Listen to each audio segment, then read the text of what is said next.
नमस्कार। प्रभा साक्षी news network के खास कार्यक्रम शौर्य पथ में इस सप्ताह हम बात करेंगे इजराइल हमास संघर्ष के व्यापक रूप लेने की, ईरान की ओर से इजराइल को दी गई चेतावनी की, रूस यूक्रेन युद्ध की और इटली तथा चीन के संबंधों की। इन सब मुद्दों पर हमारे साथ बातचीत के लिए उपस्थित हैं ब्रिगेडियर श्री DS त्रिपाठी जी, सेवानिवृत्त। सर, कार्यक्रम में आपका बहुत बहुत स्वागत है।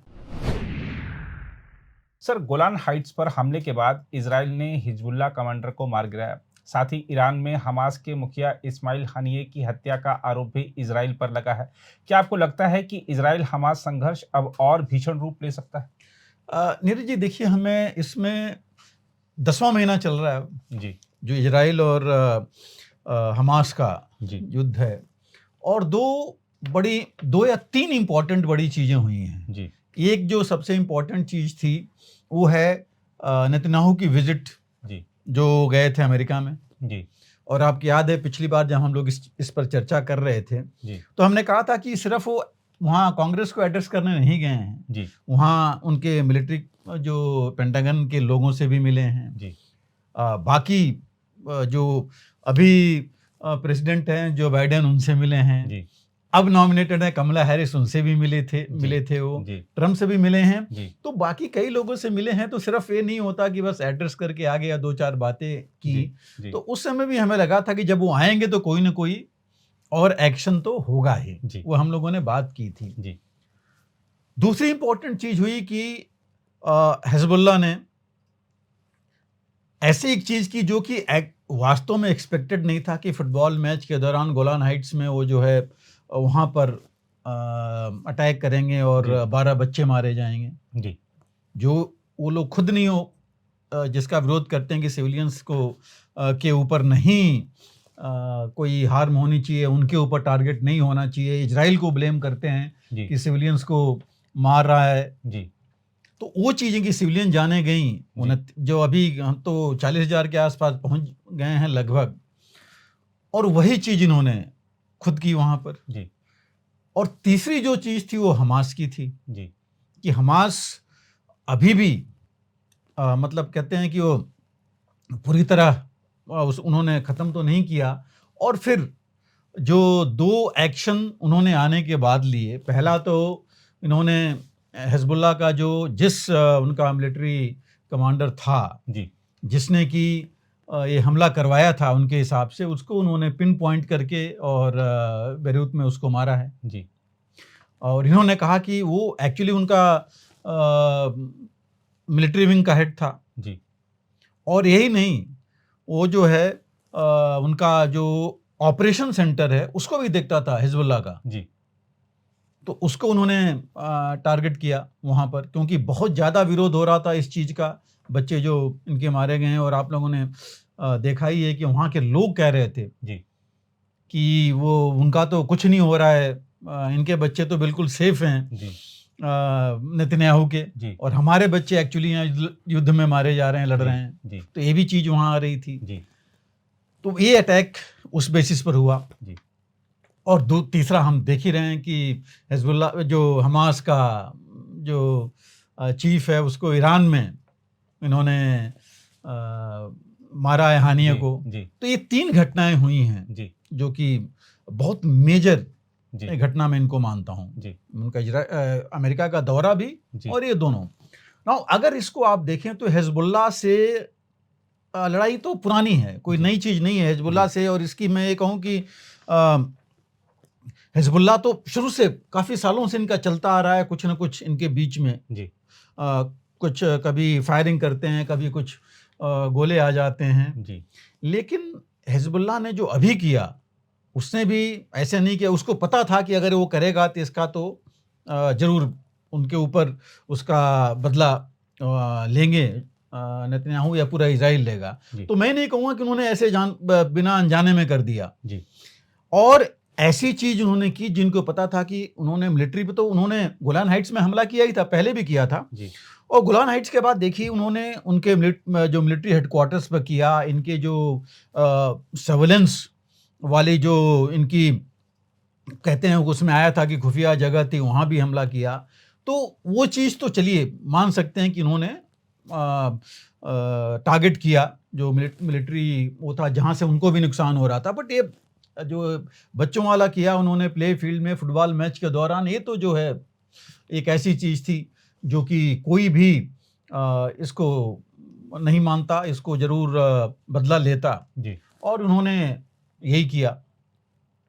अब ये दूसरा जो है हानिए का, चलिए हमास का था और उनका लीडर ही मारा गया, तो ये चीज़ जो है लेकर के तीनों से जो है महत्वपूर्ण चीज़ें हैं वहाँ के जो लड़ाई अभी चल रही है इनके बीच में। अब मैं सिर्फ ये कहूँगा कि जो आपने बात की कि लड़ाई बढ़ेगी, देखिए हिजबुल्लाह तो एक प्रॉपर मिलिटेंट ऑर्गेनाइजेशन तो है ही है, लेकिन दुनिया का वही एक ऐसा मिलिटेंट ऑर्गेनाइजेशन है हिजबुल्लाह जिसकी एक प्रॉपर ट्रेंड आर्मी है। आर्मी और एयरफोर्स दोनों हैं, नेवी भी है, उसके बाद मिसाइल्स हैं, रॉकेट्स हैं, सारी चीजें हैं जी। तो ये तो वहां है। अब जहां तक आप कह रहे हैं कि लड़ाई की बात है कि इजराइल और बेसिकली ये लड़ाई की बात, तो अभी हिजबुल्लाह हम बाद में देखेंगे। जहां लड़ाई चल रही है हमास के बीच में फिलहाल, अब किस फ्रंट पर जाएगा, कभी कुछ समय पहले हम लोगों ने बात किया था कि कितने फ्रंट हो सकते हैं इस लड़ाई में, और हमने आपको याद होगा कहा भी था कि देखिए उधर से अगर हिजबुल्लाह आ गया, इधर से हमास है, उधर से हौतीज हैं और ईरान जी। ईरान लैंड बॉर्डर नहीं है बट प्रॉक्सीज के साथ तो कर सकता है, जमीन तो उसकी है नहीं और प्रॉक्सीज ये सारे हैं।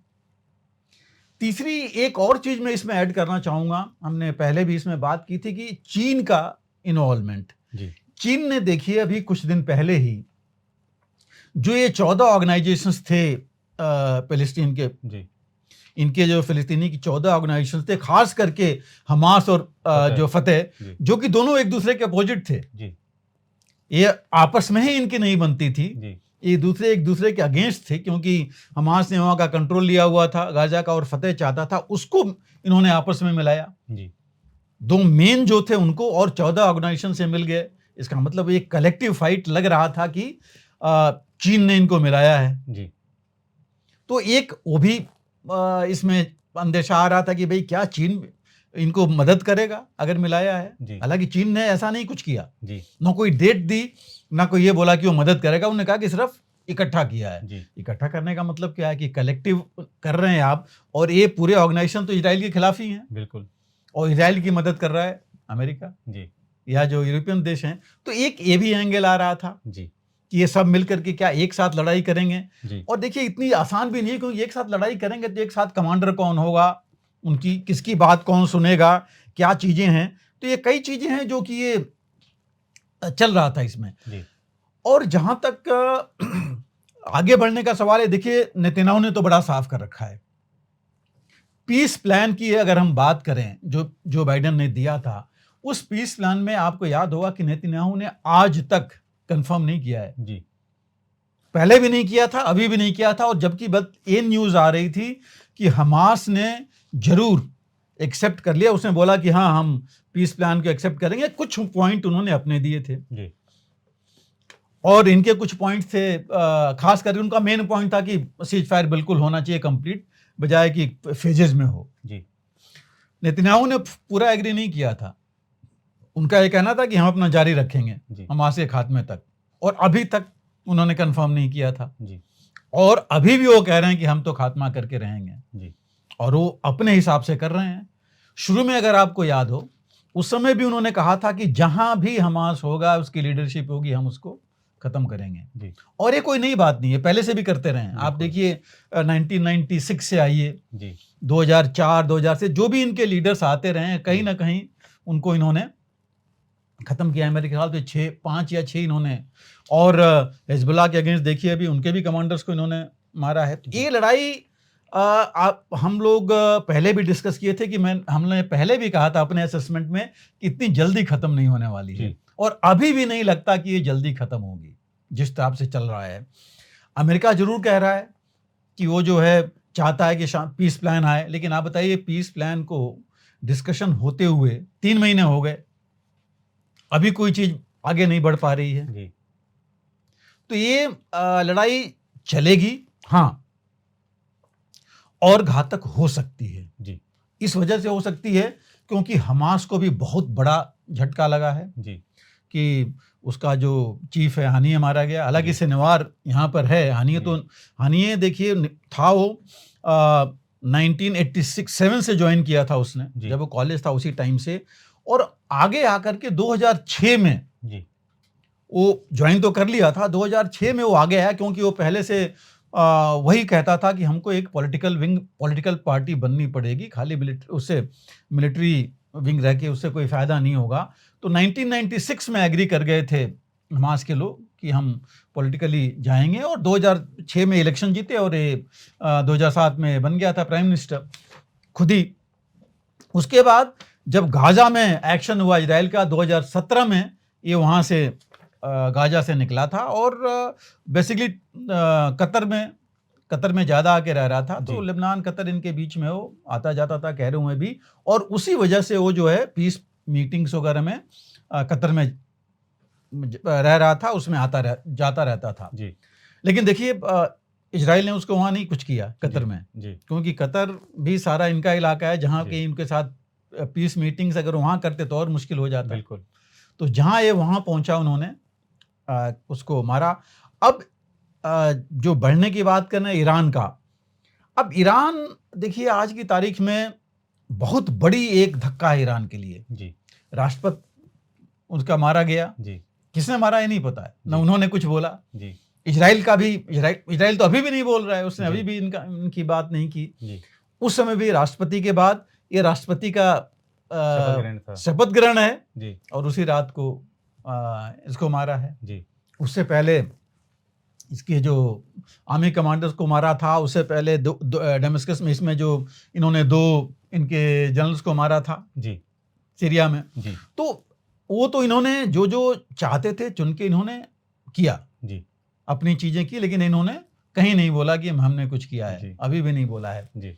तो ईरान के लिए कि ईरान में घुस करके कार्रवाई जी, और दूसरी चीज कि ईरान में राष्ट्रपति का एक शपथ ग्रहण हो रहा है, उसी दिन ये चीज हो रही है, इतने लीडर्स आए हैं, रंग में रंग डाल दिया, पूरे आ रहे हैं जी। और एक और चीज देखिए, अभी पहले हुआ कि सिर्फ यही मारा गया जी, अब आज उन्होंने किया कि इनका जो ईरान की मिलिट्री एडवाइजर था जी, वो भी मारा गया इसमें जी। तो ईरान में तो अब लोगों में तो बहुत ज्यादा नाराजगी है जी। एक तो नए राष्ट्रपति के साथ जहां पर कि कुछ और माहौल था, यहाँ पर ये हो गया जी। अभी आते इससे पहले राष्ट्रपति का था जी। और अभी आगे और क्या हो सकता है जी। लेकिन ईरान कर क्या सकता है जी, लैंड बॉर्डर कोई है नहीं ईरान का देखिए इजराइल के साथ, तो ईरान प्रॉक्सीज के साथ ही कर सकता है। प्रॉक्सीज मतलब इसका जो इस्लामिक जो रेसिस्टेंस फ्रंट इसने बना रखा है, जिसमें हमास भी है, जिसमें हिजबुल्लाह भी है, हौतीस भी हैं और बाकी ऑर्गेनाइजेशन है। लेकिन देखिए सबसे बड़ी चीज है कि क्या ये एक मुस्लिम ऑर्गेनाइजेशन है होती है। एक चीज और देखिए, हौती जो चाहे हमास, ये तो शिया हैं जी, ईरान सुन्नी है जी, ये उल्टा है इनका आई थिंक।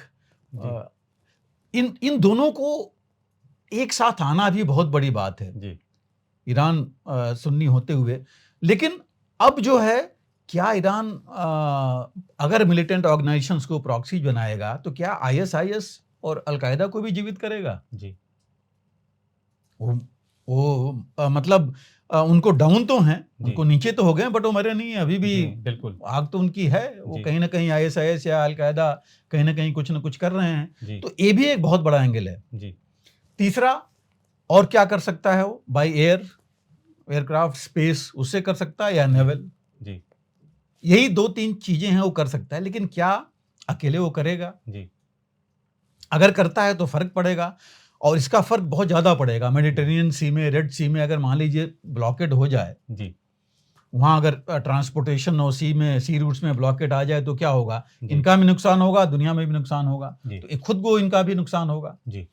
क्या रूस और चाइना, जिन्होंने पूरी तरह कंडेम किया है इसको कि अनएक्सेप्टेबल है, क्या वो डायरेक्टली मदद करेंगे जी? जबकि चीन अपना वेस्टर्न नेशन से और अमेरिका से संबंध सुधारने पर लगा हुआ है जी, तो क्या वो डायरेक्टली आएगा? मुझे नहीं लगता कि वो डायरेक्टली आएगा जी इस चीज में।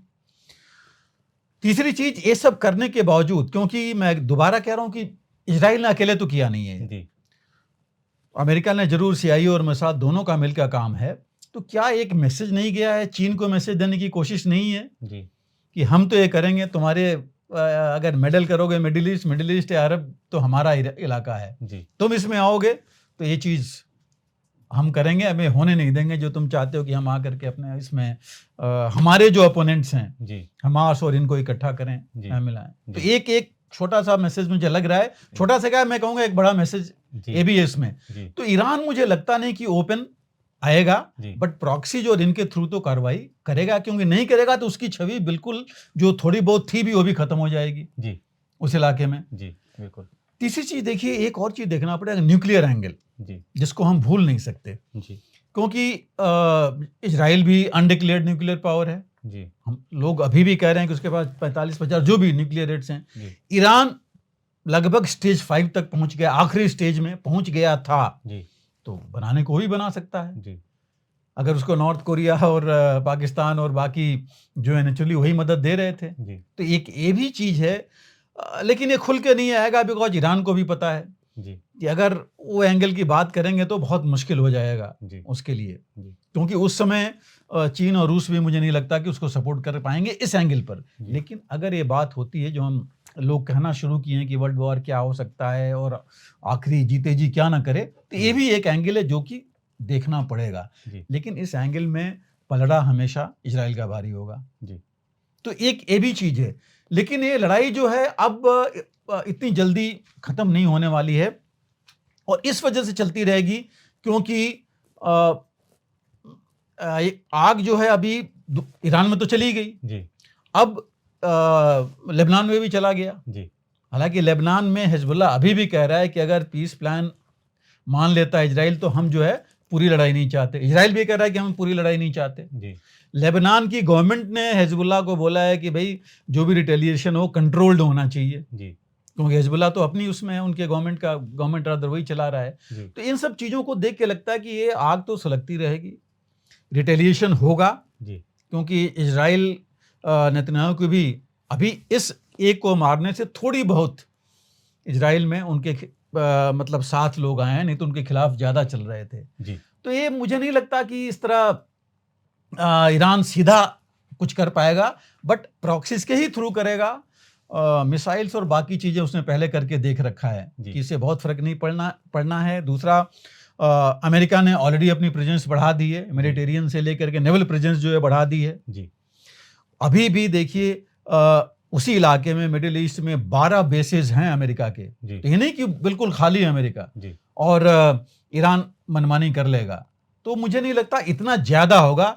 लेकिन ये भी है कि चुप तो नहीं बैठेगा ईरान जी, क्योंकि उसको अपनी जनता को दिखाना है, मुस्लिम वर्ल्ड को दिखाना है कि हम जो है ऐसे नहीं बैठेंगे। और हमास खास करके जी, जो कि कभी सोचा नहीं होगा कि इस तरह की कार्रवाई होगी, लड़ाके तो मारे जा रहे हैं, ये भी होगा, उसको भी तो उन्होंने को दिखाना है जी, बिल्कुल। और नया जो उनका चीफ बन रहा है मैशाना की, जिसकी बात कर रहे हैं वो भी एक हार्ड लाइनर है जी।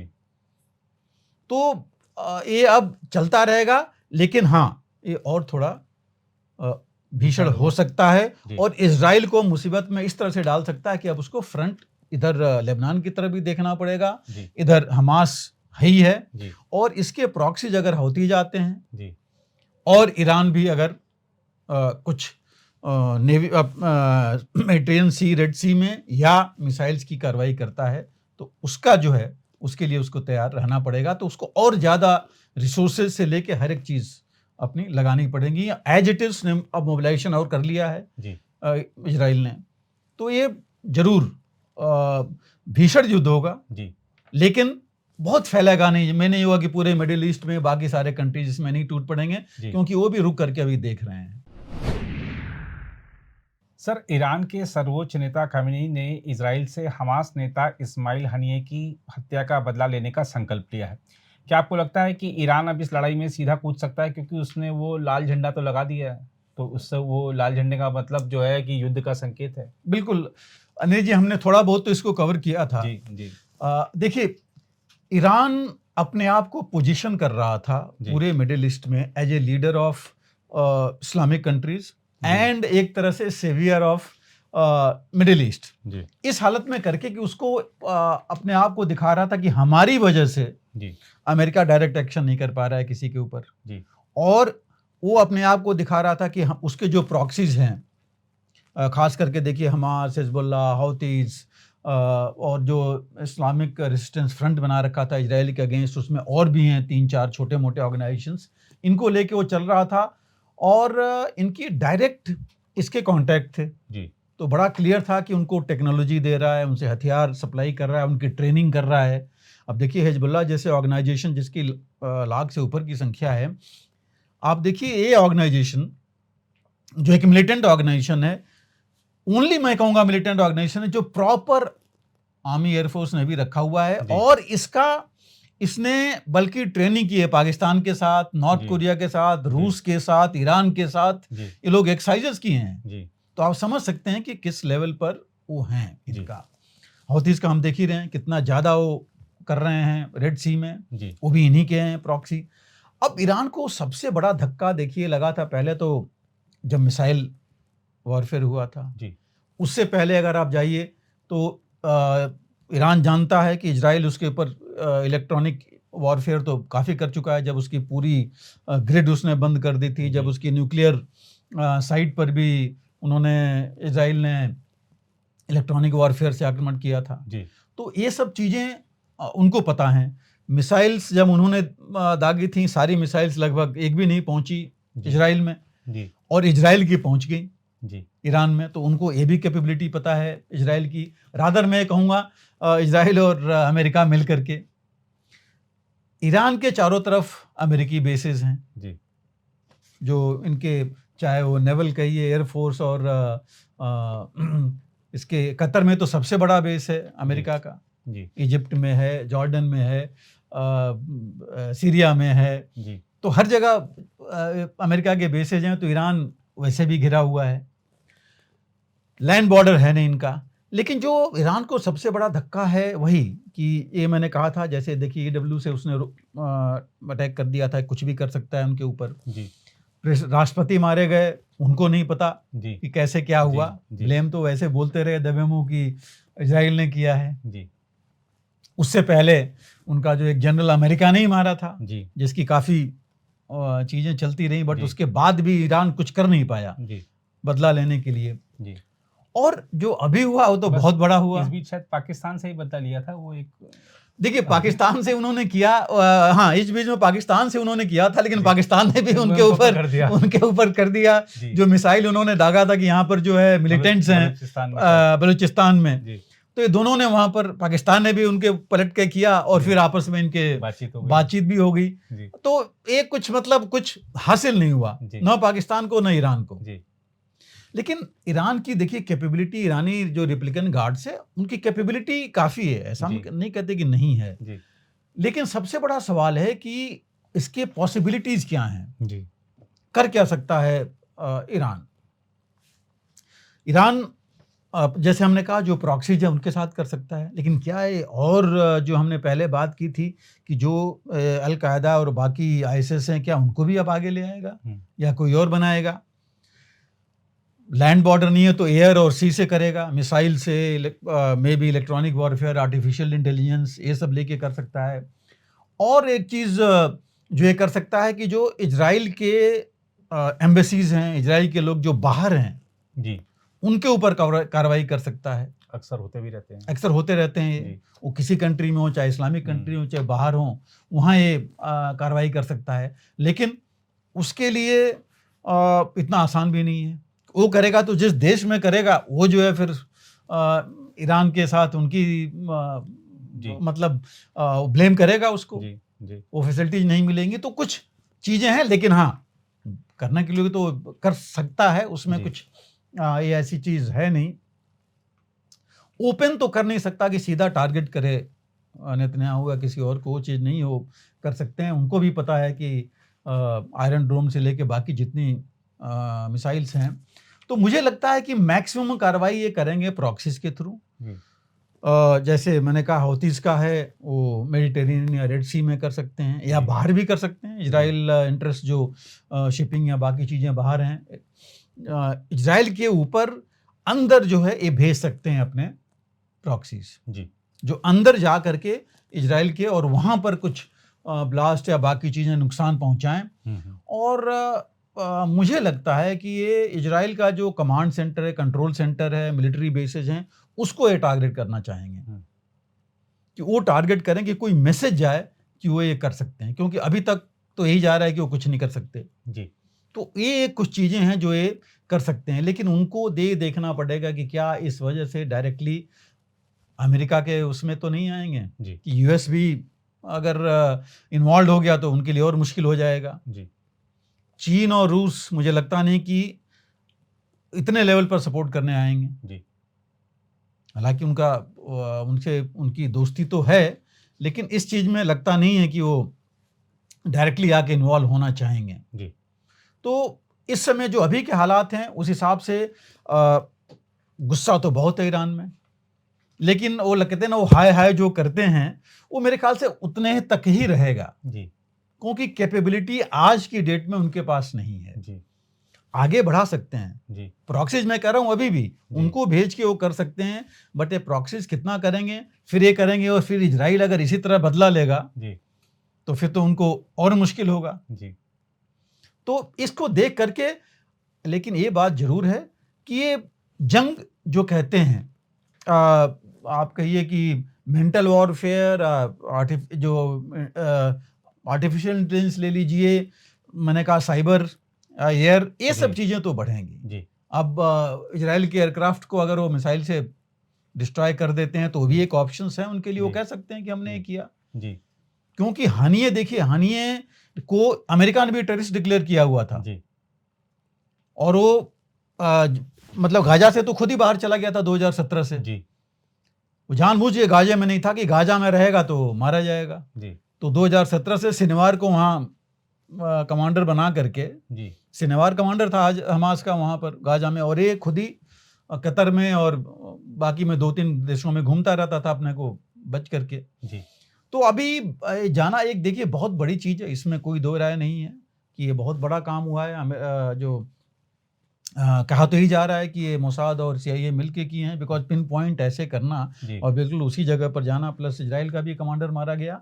लेकिन ये जरूर है कि आप छोटा भी देश देखिए, अगर ऐसी चीज होती है तो बदला लेना चाहेगा, क्योंकि उसके प्रेसिडेंट के इनॉग्रेशन में देखिए एक तरह से वो प्राइम मिनिस्टर ही था जी, हमास जी का लीडर था जिसको इतना ज्यादा चाहते थे। एक दिन पहले ही तो जाकर के वो खामनेई से मिला भी था, बिल्कुल, बिल्कुल। जो ईरान के सर्वोच्च नेता हैं जी, स्पिरिचुअल लीडर हैं, उनसे मिला था और उसके ऊपर हमला हो जाना जी, तो धक्का तो है। हमने तो बोल दिया है कि हम इसका बदला लेना है और अटैक करना है, रेड फ्लैग उन्होंने लगा दिया है, जिसका मतलब होता है कि हम युद्ध के लिए तैयार हैं। अब किस तरह करते हैं, लेकिन जहां तक मेरा जमीनी तो खैर इसमें है नहीं, क्योंकि वो इजिप्ट के थ्रू या जॉर्डन के थ्रू जा करके और बॉर्डर के उस पर करें, मुझे नहीं लगता कि जॉर्डन और इजिप्ट इसके लिए एग्री करेंगे, तैयार होंगे, या सीरिया भी, क्योंकि अगर ऐसा हुआ फिर तो ऑल आउट हो जाएगा वो, उनके ऊपर बहुत मुश्किल हो जाएगा जो अभी रुका हुआ है जी। तो मुझे नहीं लगता कि उस तरह होगा, क्योंकि वही एक रास्ता है जो ईरान ले सकता है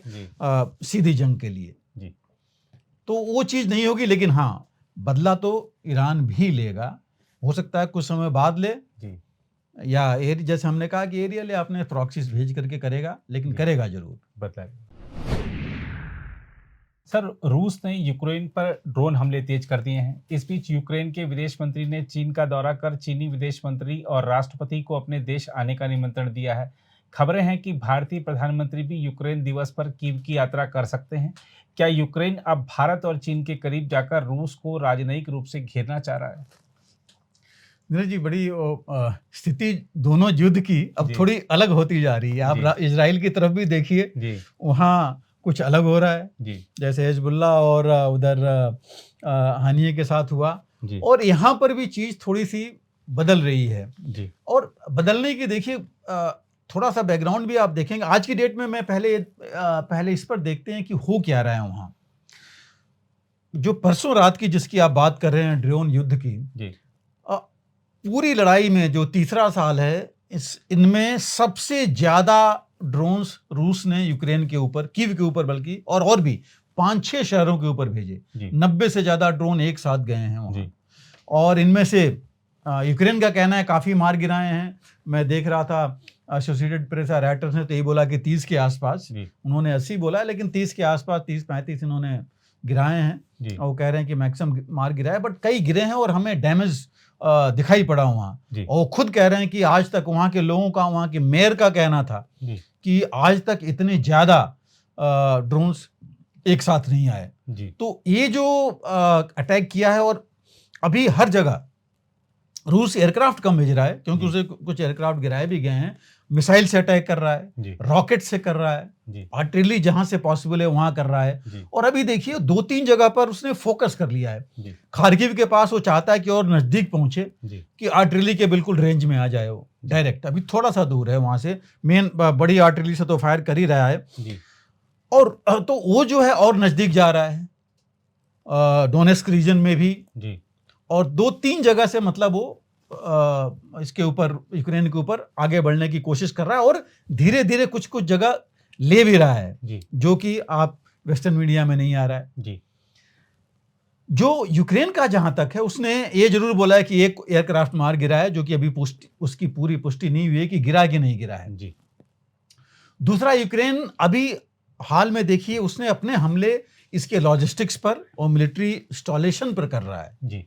वहां पर जैसे ऑयल डिपोज पर 2-2 पर कर दिया, वहां पर डैमेज हो रहा है। और एक जो सबसे बड़ी बात है, देखिए पहला F-16 उसको मिल गया कल। अब कैसे करता है, क्या इस्तेमाल होता है, वो तो बात की बात है। लेकिन रूस ने मेन फोकस अपना ईस्टर्न यूक्रेन में किया हुआ है। खार्किव का जो रीजन है वहां पर, लुहांस्क, डोनेस्क, ये जो एरिया है, इसके ऊपर फोकस किया हुआ है। तो इसमें जो है वो एरिया ऐसे हैं कि अगर उसमें आगे बढ़ जाता है तो बहुत मुश्किल हो जाएगा यूक्रेन को अपना फ्रंट मेंटेन करना। परसों भी 4 दिन पहले एक गांव और उसने कैप्चर कर लिया था। दूसरे तरफ वो जो है धीरे जा रहा है, बट जापोरिजिया का जो इलाका है, जापोरिजिया जो न्यूक्लियर प्लांट है उसके आसपास का इलाका, उस पर भी धीरे धीरे रूस आगे बढ़ रहा है। तो ये रूस अपना निकलता ही जा रहा है। साथ साथ वो अपना देखिए जो निप्रो रिवर का एरिया है, उधर भी दूसरे बैंक के लिए कोशिश कर रहा है अपना पैर जमाने के लिए, जहां से वो वापस आया था। रूस साथ साथ अपने फोर्स जो मोबिलाइजेशन है वो भी कर रहा है। उसने जनरल मोबिलाइजेशन नहीं ऑर्डर किया, लेकिन लोगों को भर्ती किए जा रहा है, स्ट्रेंथ बढ़ाया जा रहा है। जो उसके वेपन्स एम्यूनिशन प्रोडक्शन की हम बात पहले कर चुके थे, वो काफी जमा कर चुका है। नॉर्थ कोरिया से ले रहा है, ईरान से ले रहा है, तो वो जो है काफी अपना बढ़ा लिया है उसने। और प्रोडक्शन तो काफी बढ़ा लिया है उसने। हम लोगों ने पिछली बार कहा था कि MI6 इनका यूके का, इंग्लैंड ने, उन्होंने बोला है कि ये 2025 तक आराम से जो एम्यूनिशन है उसके साथ लड़ सकता है, जितना इसके पास है रूस के पास। तो रूस ने तो अपनी स्थिति इस हिसाब से वहां मजबूत कर ली है। अब रह गई यूक्रेन। यूक्रेन के पास देखिए वही है कि यूक्रेन एयर डिफेंस के लिए अभी तक रो रहा है। सबसे ज्यादा नुकसान उसको हो रहा है एयर डिफेंस की वजह से। ड्रोन्स और जो मिसाइल्स और बाकी चीजें उसके ऊपर आए जा रही हैं। हालांकि वो पैट्रियट्स हैं, लेकिन कितनी पैट्रियट यूज कर पाएगा वो, कमी है उसके पास। और दूसरा जो है, अभी जो सबसे ज्यादा प्रॉब्लम यूक्रेन को है, मैन पावर नहीं है। लोग उसको मिल नहीं रहे हैं। उनके लोग जो है खुद ही निकल गए हैं बाहर, देश के बाहर निकल गए हैं। तो फाइटिंग फोर्स नहीं है। तो सिर्फ अगर हथियार मिल भी गए तो यूक्रेन बहुत कुछ नहीं कर पाएगा, और कर भी नहीं पा रहा है, रोक भी नहीं पा रहा है। तो ये सबसे बड़ी मुश्किल है उसके पास। और 2003 मतलब आप देखें 2023 में भी उसके पास एयर डिफेंस सिस्टम ज्यादा थे। अब उसके एयर डिफेंस सिस्टम भी काफी जो है रूस ने डिस्ट्रॉय कर रखा था। तो ये कुछ चीजें हैं जो कि बहुत ज्यादा नुकसान दे रही हैं यूक्रेन को। तीसरी चीज, विद इन यूक्रेन ऑल्सो आप देखिए लोग परेशान हो रखे हैं। दूसरे एक टोटली अलग एंगल, हम मिलिट्री एंगल ले रहे थे इसमें। अगर आप बिल्कुल अलग एंगल पर आए तो अभी देखिए हुआ क्या, नाटो से जो मीटिंग हुई थी या जो 75 साल पर अमेरिका में ये भी गए थे, क्या मिला इनको? जी,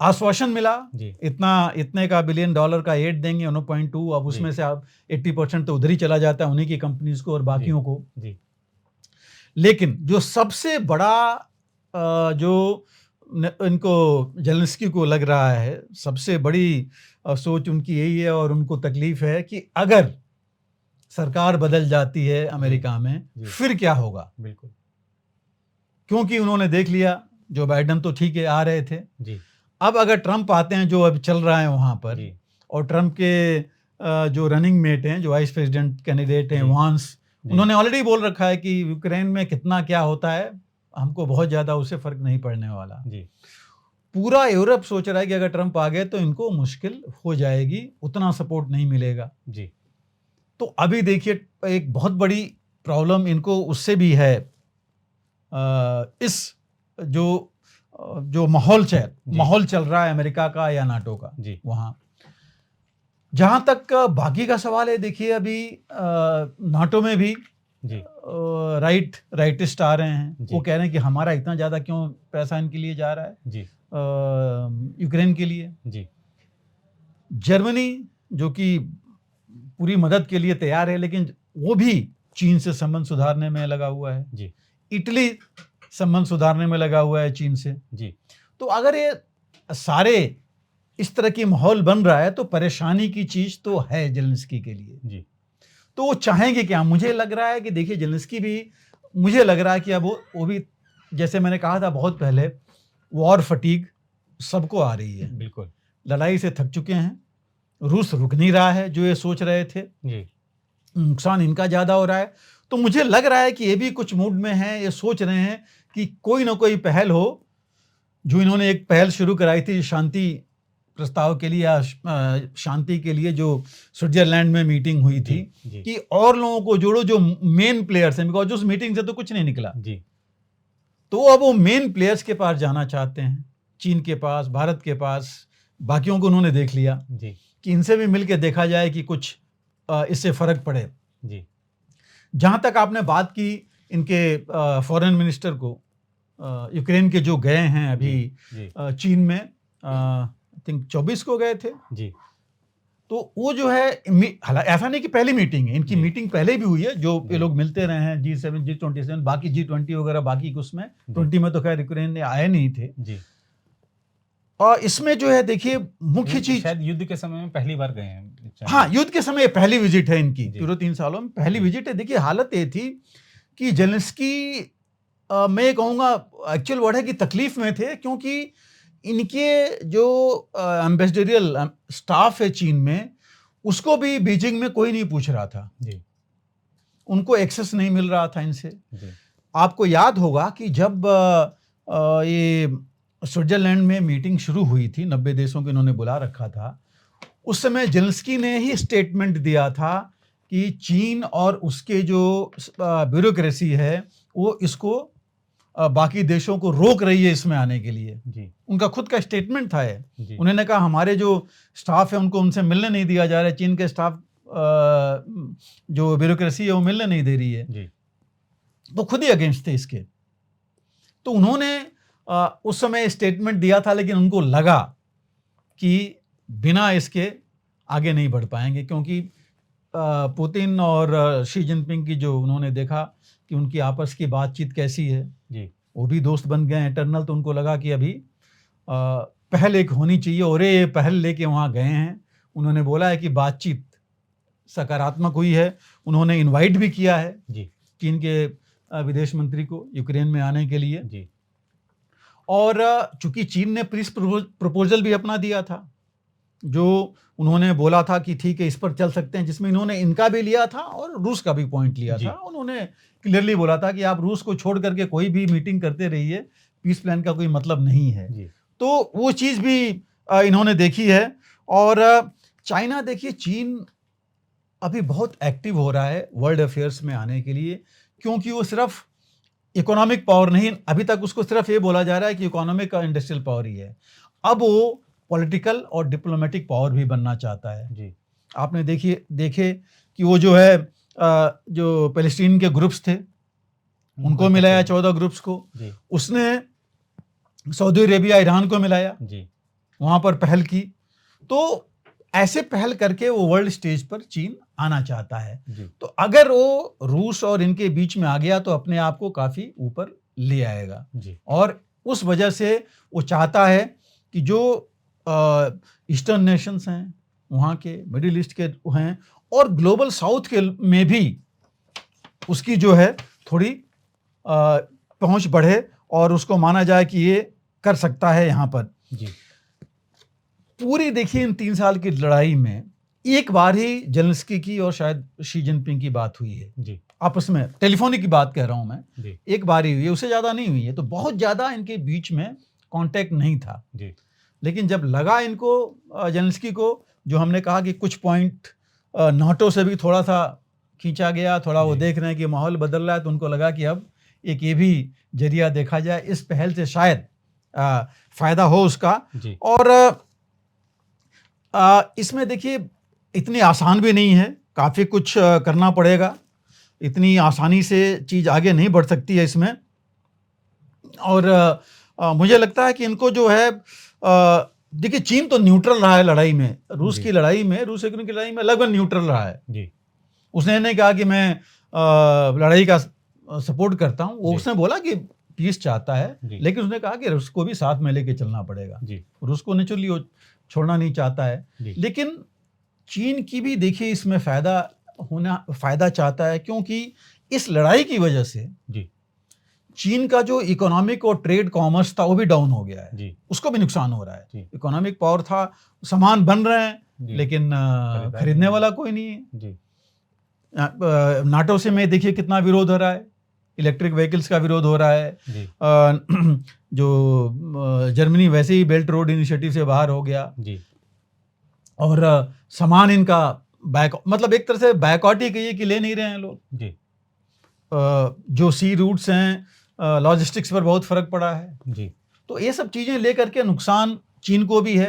तो चीन ये सोच रहा है कि, और दुनिया ये देख रही है, जो माहौल फैलाया जा रहा है वेस्टर्न कंट्रीज में, कि चीन के ही सपोर्ट की वजह से रूस है आगे बढ़ रहा है, चल रहा है, ईरान भी उनके सपोर्ट से चल रहा है। तो ये भी एक चीज है जो कि चीन कम करना चाहता है, तभी वो पॉलिटिकली और डिप्लोमेटिकली ऊपर स्टेज पर आ पाएगा, और अगर अमेरिका का टक्कर देना है तो दे पाएगा। प्लस खाली अमेरिका नहीं, भारत भी जो उभर रहा है उसके लिए, तो वो चाहता है कि ये चीजें करें। तो एक ये माहौल वो लेके चल रहा है। देखिए बेसिक इनकी विजिट 23 से 26 तक की विजिट हुई, 4 दिन की विजिट थी, और बेसिकली कोई मेजर इनसे ना शी जिनपिंग से हुई ना किसी और से मुलाकात नहीं हुई है। सिर्फ चीन के फॉरेन मिनिस्टर से मिले हैं और कुछ डेलीगेट लेवल पर मीटिंग हुई है, कोई डॉक्यूमेंट साइन नहीं हुए हैं, ना कोई ऐसी चीज हुई है। तो लेकिन एक मैं कहूँगा पहल तो है, पहल तो है, और मैं कहूँगा जेलेंस्की की तरफ से है, तो चीन जरूर इनकार नहीं करेगा। और अगर इनवाइट किया तो मेरे ख्याल से इनके फाइनेंस मिनिस्टर वांग जाएंगे भी वहाँ, इसमें कोई अलग वो नहीं है। बट सबसे बड़ी चीज़ है कि देखिए जो वेस्ट का, जो वेस्टर्न नेशंस का निगेटिव परसेप्शन है चीन का, इतनी जल्दी खत्म हो जाएगा कह नहीं सकते, कितना फर्क पड़ेगा।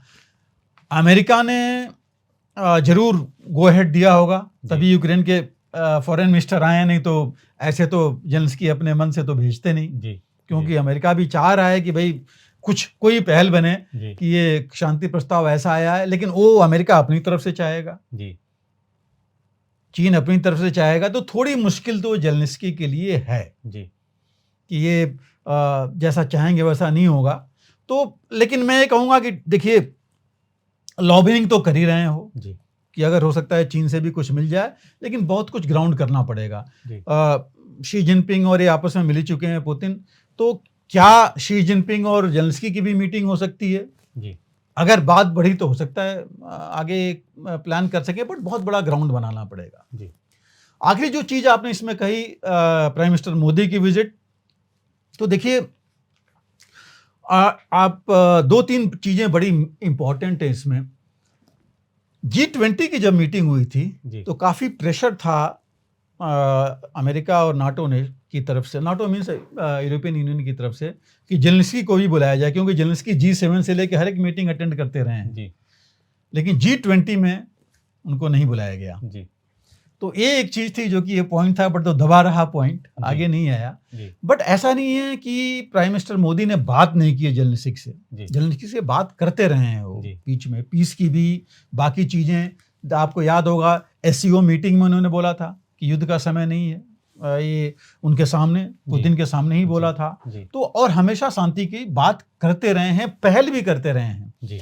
फॉरेन मिनिस्टर देखिए, चीन भी गए, उधर चीन के फॉरेन मिनिस्टर से मिले, यूक्रेन से भी, वहाँ भी, और पुतिन से भी, और मोदी खुद गए थे, पुतिन से मिले हैं। तो जरूर ये बात आगे बढ़ी है, आगे हुई है, कुछ प्लान्स हैं जिनकी बात हुई होगी जेलेंस्की से, और तभी उन्होंने इनवाइट किया है प्राइम मिनिस्टर मोदी को वहाँ पर यूक्रेन में। तो मुझे लगता है कि कुछ ठोस चीज वहाँ पर जरूर आएगी। जो शांति प्रस्ताव जो अब जेलेंस्की ढूंढ रहे हैं, डेस्परेट हैं वो, कि कहीं ना कहीं से ये शांति प्रस्ताव आए कि हम उसको लेकर के और ये चीज़ जो इतना ज़्यादा उनका नुकसान हो रखा है उसको कम करें। तो इसमें मुझे लग रहा है कि काफ़ी ज़्यादा भूमिका हमारे प्रधानमंत्री की हो सकती है इसमें, क्योंकि वो तभी करेंगे मध्यस्थता जबकि कोई ठोस नतीजा हो, कोई प्रस्ताव ठोस। उन्होंने पुतिन से भी बात की हो, और अमेरिका से तो बात होती ही रही, आप देखिए कितनी विजिट्स हो गई उनके डिप्लोमेट्स की और हमारी उस बीच में। तो जरूर ये दोनों तरफ का प्रस्ताव लेकर के गए होंगे और कोई ना कोई एक्सेप्टेबल सॉल्यूशन जरूर आएगा। लेकिन जहां तक इसमें फायदा है पुतिन से लेकर के, इनका तो है ही है, और फायदा पूरी दुनिया का है, क्योंकि भारत तो कभी अपना ही फायदा के लिए नहीं देख रहा है, क्योंकि भारत तो पहले ही बोला है कि भाई स्ट्रेटेजिक इंडिपेंडेंस है, हम आपसे भी पूरी चीजें ले रहे हैं, और जो हम चीज वहाँ फायदों की मिल रही है रूस से भी कर रहे हैं। यूक्रेन की भी मदद की है, ह्यूमैनिटेरियन असिस्टेंस यूक्रेन में जाता रहा है, भारत भेजता रहा है, चाहे मेडिकल सप्लाई थी, चाहे बाकी भी चीजें थी। तो ऐसी चीजें वहाँ उनके पास जाती रही हैं, और जैसे मैंने कहा कि टेलीफोन पर बातें होती रही है। तो मुझे लग रहा है कि जरूर एक कोई ना कोई, एक तरह से मैं कहूँगा प्लान है जो अगर बात वहाँ हो गई तो उसको लेकर के आगे बढ़ सकते हैं, और पूरी विश्व के लिए वो बहुत अच्छा होगा कि अगर वो पीस प्लान आगे आए और इस पर आगे बढ़ें। सर, इटली की प्रधानमंत्री ने चीन के साथ अपने देश के संबंध सुधारने का जो ऐलान किया है उसके क्या मायने हैं? अनिल जी, आप इटली की अगर देखें, पहली बात तो जो मेलोनी आई हैं उनके प्रधानमंत्री बनने के बाद पहली बार आई हैं चीन में, और काफ़ी समय तक तो ये लोग चीन, खास करके चीन की जो रूस के साथ संबंध हैं और यूक्रेन लड़ाई को, अगर रूस यूक्रेन की लड़ाई को लेकर के, वो चीन के खिलाफ थी। और इन्होंने 2022 में इन्होंने जब आने के बाद इन्होंने कहा था कि जो बेल्ट एंड रोड इनिशिएटिव है चीन का, जिसका इटली मेंबर था, वो बाहर निकल आई वहाँ से कि ये हमारे इंटरेस्ट में नहीं है। और किसी ने बड़ा अच्छा रीजन उसका दिया था उन्हीं के यहाँ से। उन्होंने कहा था कि अगर इटली के प्राइम मिनिस्टर जाती हैं चीन में और बेल्ट और रोड इनिशिएटिव में इटली मेंबर है, तो इसका मतलब कि सब belt and road initiative overall अगर आप देखें तो सबसे ऊपर तो चीन है उसमें, तो चीन चला रहा है, और बाकी सेकेंडरी हैं। जो बाकी देश हैं सेकेंडरी हैं, क्योंकि वो तो चीन के अंडर में है, तभी वो उसके अंडर उसके साथ चल रहे हैं इसमें। और उसमें था कि फिर तो इटली भी पाकिस्तान और श्रीलंका की कैटेगरी में आ जाएगा, क्योंकि वो बेल्ट एंड रोड इनिशिएटिव के मेंबर है, वो उसके साथ चल रहे हैं चीन में लेकर के, तो उसकी बराबरी में लेकर के उस हिसाब से जाएंगे। अब वो अगर आ रही हैं तो अब एज ए इंडिपेंडेंट नेशन आ रही हैं, BRI के मेंबर होके नहीं आ रही हैं। तो ऐसी चीजों के बैकग्राउंड के साथ देखा जाए तो वो आई हैं। लेकिन देखिए, उन्होंने वहां पहुंच के 28 जुलाई से विजिट, 5 दिन की विजिट है, और 5 दिन मिल चुकी हैं ऑलरेडी शी जिनपिंग से। तो उन्होंने बोला क्या है कि I am here to relaunch my this friendship और रीलॉन्च और इनिशिएटिव विद चाइना, कि चीन के साथ संबंध दोबारा मतलब रीलॉन्च कर रहे हैं, सुधार रहे हैं। तो रीलॉन्च करने का मतलब कि उनको भी कुछ जरूरत है, तभी ये रीलॉन्च हो रहा है जी। दूसरी चीज जो उन्होंने अपना रीजन दिया हुआ है कि रीलॉन्च रिलेशनशिप के अलावा उन्होंने कहा कि चीन जो है आजकल जो वैश्विक टेंशन बढ़ी हुई है चारों तरफ जी। उसमें एक भूमिका निभा रहा है, एक वार्ताकार की। जी। उन्होंने बोला इंटरलॉकुटर बन गया है चीन। जी। इंटरलॉकुटर मतलब वो एक वार्ताकार है जी। और आप ये कहिए कि मीडिएटर भी है। जी। उनका ये कहना है जैसे मिडिल ईस्ट और इवन रूस के साथ या यूक्रेन के साथ चीन करना चाहता है, तो वो कह रहे हैं कि इन चीज़ों को लेकर के और वो उसमें आगे आई हैं। और जहाँ तक इनकी बात, इन्होंने सिर्फ एक 3 एग्रीमेंट साइन किए, एक 3 ईयर प्लान का एग्रीमेंट साइन किया है आपस में। बेसिकली जो है सारा ट्रेड और कॉमर्स रिलेटेड है, इंटेलिजेंस में और नॉट इंटेलिजेंस, एआई में, इलेक्ट्रॉनिक्स में। जो इनका डिस्कशन हुआ है उसमें इन्होंने मिडिल ईस्ट का भी किया है, उन्होंने रूस यूक्रेन का भी किया है, इंडो पैसिफिक की भी बात की है जी। और चीन तो उठाएगा इंडो पैसिफिक कोई भी आए वेस्टर्न नेशंस में जी। तो ये चीज़ें इन्होंने वहाँ पर जो बताया कि बातचीत की है। और जैसे मैंने कहा, इनका जो बेल्ट एंड रोड इनिशिएटिव का था, पहले जो मेंबर बने थे तो उस समय आपको याद होगा अमेरिका और यूरोपियन यूनियन के बाकी देशों ने इसको क्रिटिसाइज किया था कि ये नहीं होना चाहिए, गलत है जी। लेकिन अब वो आई हैं तो मुझे नहीं लगता कि बेल्ट एंड रोड इनिशिएटिव में वापस जाएंगी जी। लेकिन जरूर है कि इटली को भी जरूरत है इनकी। देखिए इनका ट्रेड, पिछले साल जो ट्रेड है इटली और चीन का नियरली 67 बिलियन यूरो का ट्रेड है, काफी बड़ा था जी। और इस ट्रेड को मेंटेन करने के लिए, और अब जो जबकि ये कम है, अभी पूरा नहीं है, इनके साथ रिस्ट्रिक्शंस हैं, कई चीजें हैं, तो ये चाहते हैं कि ट्रेड बढ़े जी। वहां से फिनिश गुड्स इनको चाहिए जी।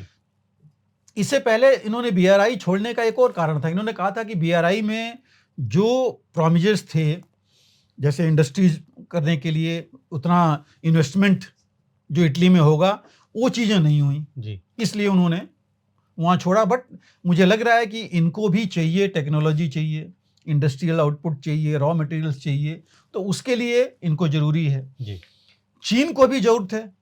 नाटो में देखिए, अभी यूरोप में आपने देखा होगा पिछले कुछ दिनों में कितना फ़र्क पड़ा था कि वो इवन जर्मनी में गए थे शी जिनपिंग, उसके बावजूद वहाँ पर इलेक्ट्रिक व्हीकल्स का विरोध हो रहा है इनका। उन्होंने काफ़ी टैरिफ लगा दी है, मेरे ख्याल से 37-38% के आसपास टैरिफ लगा दी है जी। और भी कुछ फिनिश गुड्स हैं जो आ रहे हैं चीन से, उसके ऊपर काफ़ी टैरिफ लगा हुआ है जी। यहाँ तक इन्होंने बोला था, जर्मनी ने, कि वाइन और बाकी चीज़ों के ऊपर इन्होंने टैरिफ लगा रखा है जी चीन ने। तो ऐसे ही लेकर के काफ़ी इनके बीच में विवाद चल रहा था। तो मुझे लग रहा है कि दोनों को लगा कि हमारे नुकसान हो रहे हैं ट्रेड और इकॉनमी के ऊपर, इकॉनमी पर फर्क पड़ रहा है जी। यूरोप की इकॉनमी वैसे ही काफ़ी डाउन हो गई, इस जो लड़ाई का माहौल था इसकी वजह से जी। चीन में फिनिश गुड्स पड़े हुए हैं, चीन में कंपनियां बाहर जा रही हैं जी, वहाँ से निकल रही हैं क्योंकि वहाँ उनका चल नहीं रहा है जी, इतने रिस्ट्रिक्शंस लगे हुए हैं, तो चीन भी उनसे बाहर निकलना चाहता है जी। तो इसलिए ये माहौल दोनों ने मिल करके, दोनों को एक दूसरे की ज़रूरत है, इस वजह से ये विजिट है, ये माहौल बन रहा है। और इसमें जो इन्होंने जो मेन चीज़ एक साइन की है, मेमोरेंडम ऑफ जो इंडस्ट्रियल कोऑपरेशन करके, उसका एम वही है कि म्यूचुअल बेनिफिट्स के जितनी भी चीज़ें हैं उनको अपने दोनों देशों में उनको आगे बढ़ाएं। और ख़ास करके जहाँ तक मुझे लग रहा है, इन्होंने शिप बिल्डिंग, एरोस्पेस, नेवल है, एनर्जी है और आर्टिफिशियल इंटेलिजेंस, इनके बीच में इन्होंने एग्रीमेंट साइन किए हैं जिसको कि वो आगे बढ़ाना चाहते हैं। और इन्होंने एक 3 ईयर प्लान बनाया हुआ है जिसको लेकर के चलना चाहते हैं, फिर उसको रिव्यू करेंगे उसके बाद। तो जैसे मैंने कहा, दोनों को एक दूसरे की ज़रूरत है। और ये जैसे देखिए, जर्मनी की विजिट थी, शी जिनपिंग वहाँ गए, इटली यहाँ पर आ रहा है, अमेरिका, इवन यूके में मांग चल रही है कि भाई इम्प्रूव कीजिए रिलेशंस, क्योंकि सबको जो है उनकी इकॉनमी डावाडोल हो रही है और चीन तो चाहता ही है क्योंकि वो मैन्युफैक्चर कर रहा है, बाहर नहीं जा रहा है, उसको तो मुश्किल है, बिलियंस ऑफ डॉलर्स का फर्क पड़ रहा है। तो इस वजह से मुझे लग रहा है कि ये प्योरली ये मैं कहूँगा इकोनॉमिक और ट्रेड कॉमर्स की ही एक रिक्वायरमेंट है जिसमें आपस में मिल रहे हैं, क्योंकि इसमें सिक्योरिटी रिलेटेड इश्यूज बहुत ज़्यादा नहीं है। डिस्कशन जरूर हुआ है, इसमें कोई डाउट नहीं है रूस यूक्रेन के बारे में, चाहे मिडिल ईस्ट का, लेकिन डायरेक्टली इटली भी इन्वॉल्व नहीं है ना मिडिल ईस्ट में, और नहीं चलिए रशिया यूक्रेन में तो है कि वहाँ दे रहा है, बट बहुत ज़्यादा नहीं है जितना कि पोलैंड या फ्रांस या यूके और इनकी जितनी इन्वॉल्वमेंट है। तो इसमें चीन तो जरूर है, चीन का तो है। तो ये जो प्योरली मैं कहूँगा अगेन कि इकोनॉमिक इंटरेस्ट है, कुछ पॉलिटिकल इंटरेस्ट है जिसको लेकर के चाहते हैं आगे बढ़ना, और मुझे लग रहा है कि दोनों का इससे फ़ायदा तो होगा उस माहौल में। लेकिन रशिया यूक्रेन और बाकी चीज़ों की बात करें उस पर इसमें कोई ख़ास फ़र्क नहीं पड़ने वाला है। जी बिल्कुल सर। और कार्यक्रम के अंत में सर चलते चलते एक छोटी सी टिप्पणी चाहूँगा। अपने कार्यक्रम में जो हमारे लोग देखते हैं, पूछते हैं, उसको देख के, मानसून का सर पूरे देश में हम देख रहे हैं दौर चल रहा है, और इसमें जो प्राकृतिक आपदा है, उस आपदा में जिस तरीके से हमारे जो सेना के जवान हैं वो देवदूत बनकर काम कर रहे हैं। हमने देखा वायनाड में किस तरीके से वो पुल बना दिया गया घटनास्थल तक पहुंचने के लिए। तो सेना युद्ध लड़ने के लिए तो तैयार रहती है, और ऐसी आपदाओं से निपटने के लिए भी कितना तैयार रहती है, कैसे तैयार होती है? देखिए नीरज जी, सेना हमेशा आखिरी स्तंभ होती है जी। आप देखिए वायनाड में या कहीं भी, मैं पूरे देश की आप हालत देख लीजिए, हमको जनरली पता रहता है कि कहाँ पर क्या हो रहा है। बारिश इतनी तेज हो रही है तो ये पहले ही पता होना चाहिए, और इतनी एजेंसीज हैं, स्टेट की एजेंसीज हैं, लोकल लेवल पर एजेंसीज हैं, एनडीआरएफ सारे हैं, इसके बावजूद भी आपको फाइनली सेना पर ही आना पड़ता है। लेकिन इसलिए कि सेना इसके लिए भी युद्ध स्तर पर ही काम करती है, जैसे युद्ध में काम करती है, जैसे युद्ध के लिए तैयारी करती है, इन सब चीज आपदाओं के लिए भी युद्ध स्तर पर ही युद्ध की तरह ही तैयारी करती है। इसलिए इन आपदाओं के लिए सेना बिल्कुल तैयार रहती है। वहां युद्ध में दुश्मन के लिए करती, दुश्मनों को देश को दुश्मनों से बचाती है। यहाँ देशवासियों को ही देश के लिए बचा रही है, अपने ही देश के लोगों को अपने ही देश के लिए। और इसमें सबसे बड़ी चीज है, मैं ये कहूंगा अगेन कि वहां पर तो सेना को फिर भी बहुत कुछ है लीवे कि कुछ भी वहां करे, यहाँ पर बहुत सोच संभल के करना पड़ता है। अपने देश के लोग हैं, हर एक की जान बचानी है, हर एक को सेफ्टी पर ले आना है। तो इसलिए काफी इसके लिए प्रशिक्षण करना पड़ता है, ट्रेनिंग करनी पड़ती है, और बहुत सोच समझ करके सेना को काम करना पड़ता है। और आप देख ही रहे हैं उसका नतीजा हमारे सामने है। और देशवासियों के लिए मैं कहता हूँ, पूरा भरोसा दिलाता हूँ कि सेना कभी भी कमी नहीं आएगी इन सब चीजों के लिए। जहां बुलाया जाएगा सेना को युद्ध स्तर पर काम करेगी, लेकिन देश हित में काम करेगी, लोगों के हित में, अपने देशवासियों के हित में ही काम करेगी, भले उसमें उनको अपनी जान देनी पड़े। जी बिल्कुल। और जैसा कि आपने कहा कि सेना जो करती है वो सबको दिखता है, और हमने वायनाड का जो जिक्र किया था उसमें भी मैं आपको बता दूं, जब संसद में चर्चा हो रही थी तो पक्ष ही नहीं विपक्ष के लोगों ने भी इस बात को कहा कि सेना ने वहां पर जिस तीव्र गति से काम किया और जिस तत्परता के साथ लोगों की जान बचाई, वो अपने आप में काबिले तारीफ है। तो हमारी भारतीय सेना को, उसके जज्बे को सलाम। सर, आज के इस कार्यक्रम में आपने जिस तरीके से खासतौर पर हमास को लेकर, इजराइल को लेकर, ईरान को लेकर जो तमाम सवाल उठ रहे हैं, एक और भीषण युद्ध छिड़ जाने की आशंका जताई जा रही है, उसके तमाम पहलुओं पर आपने विस्तार से प्रकाश डाला। रशिया यूक्रेन युद्ध को लेकर आपने विस्तार से जानकारी दी। जेलेंस्की के मन में क्या चल रहा है, उनकी क्या मजबूरियां हैं, उनके अब क्या भविष्य दिख रहा है, इस पर आपने विस्तार से जानकारी दी। और खासतौर पे इटली की प्रधानमंत्री का मन क्यों बदला, मेलोडी नहीं रही क्या ये ऐसा है, इस पर भी आपने विस्तार से जानकारी दी है। मुझे लगता है कि आज का कार्यक्रम भी हमारे पाठकों के लिए, दर्शकों के लिए काफ़ी ज्ञानवर्धक साबित होगा। सर, आप इस चर्चा से जुड़े, आपका बहुत बहुत धन्यवाद। फिलहाल इस रिपोर्ट में इतना ही। अगर आप भी लेना चाहते हैं देश दुनिया की तमाम जानकारी तो आज ही सब्सक्राइब करें हमारे चैनल को। साथ ही नीचे दिए बेल आइकन को जरूर दबाएं ताकि हर अपडेट आप तक पहुंच सके।